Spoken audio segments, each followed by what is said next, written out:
L'autre jour, je me suis maté le film Apocalypse Now. Alors vous êtes sûrement très nombreux à connaître ce chef-d'œuvre du réalisateur Francis Ford Coppola, mais saviez-vous qu'il a perdu plus de 40 kilos sur le tournage tant les galères se sont enchaînées? Un dépassement de budget de 18 millions de dollars, un ouragan qui détruit tous les plateaux et les décors de tournage, la star Marlon Brando qui ne connaît pas un seul mot de son texte, et l'acteur principal Martin Sheen victime d'une crise cardiaque. Bref, vous l'avez compris, ce tournage ne fut pas de tout repos et vaudra à Apocalypse Now la réputation de film maudit. Mais croyez-moi, des films maudits, il y en a eu beaucoup d'autres. Et aujourd'hui, je vais vous parler du Conquérant de Dick Powell.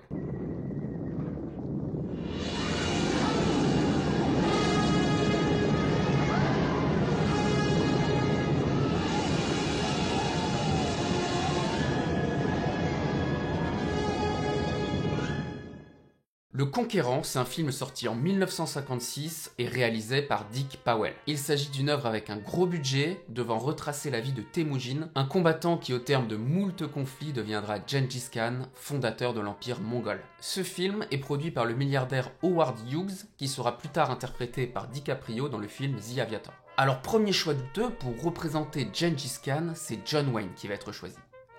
Avec une moustache. Et des élastiques pour faire les yeux bridés. Ce choix, encore aujourd'hui, est considéré comme l'une des plus grandes erreurs de casting de tous les temps. Mis à part ça, le film est ambitieux. On y voit des beaux costumes, des grandes scènes de bataille, mais croyez-le ou non, ça suffit pas à faire un bon film. Classé par beaucoup de journalistes comme ni plus ni moins qu'une bouse, il y a quand même beaucoup de spectateurs qui vont faire le déplacement, et le film réalisera 9 millions de dollars de recettes pour 6 millions de budget. Donc c'est pas un grand film, mais c'est pas un échec commercial. Alors là, je sais ce que vous vous dites. Bon, c'est bien sympa ce que tu nous racontes, Axel, mais ça fait pas du Conquérant un film maudit. Eh bien, vous avez raison. Mais vous l'avez vu dans le titre, c'est la suite de l'histoire qui va être un peu moins marrante. En fait, le véritable drame de ce film, c'est pas la moustache de John Wayne, mais c'est son lieu de tournage. Recherchant une zone aride où tourner, le réalisateur s'est finalement dirigé vers le désert de Yucca Flat. Sauf que là-bas, moins d'un an avant, il se passait ça.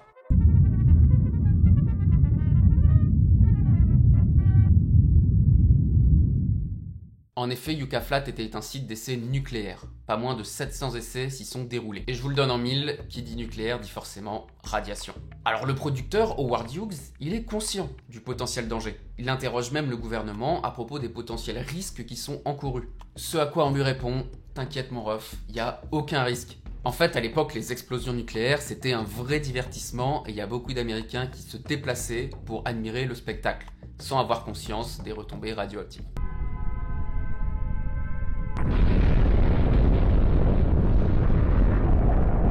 Ah là, on est bien.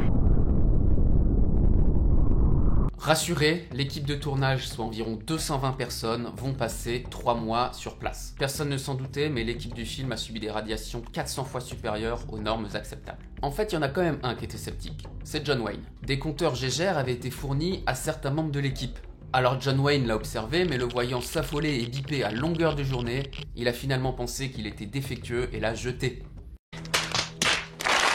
Voilà, ça c'est une petite photo de lui et ses fils sur le lieu de tournage radioactif. Ça c'est toujours sympa. Allez, petite cerise sur le gâteau, une fois le tournage terminé, l'équipe du film transporta 60 tonnes de terre de Yucca Flat à Hollywood. L'idée était que le sol des plans à tourner en studio à Hollywood soit raccord avec celui du désert. C'est malin sur le papier, mais ça a eu le mérite d'exposer encore un peu plus toute son équipe aux poussières radioactives. Mais bon, on n'en est plus là, j'ai envie de dire. Bref, le film sort et connaît un succès mitigé, mais le plus inquiétant, c'est l'état de santé des équipes du film. Au cours des 25 années suivantes, 91 des 220 personnes ayant travaillé sur le film ont développé un cancer. Parmi eux, 46 y succomberont. Parmi lesquels l'actrice oscarisée Susan Hayward, Lee Van Cleef, qui avait également joué dans Le Bon, la Brute et le Truand, Agnès Moorehead, connue pour son rôle dans Citizen Kane ou Ma sorcière bien-aimée, le réalisateur Dick Powell, et également John Wayne lui-même, 23 ans plus tard, d'un cancer du poumon. A savoir qu'il fumait également 6 paquets de cigarettes par jour, donc on sait pas trop si c'est les radiations ou la cigarette dans son cas. Ça a pas aidé en tout cas.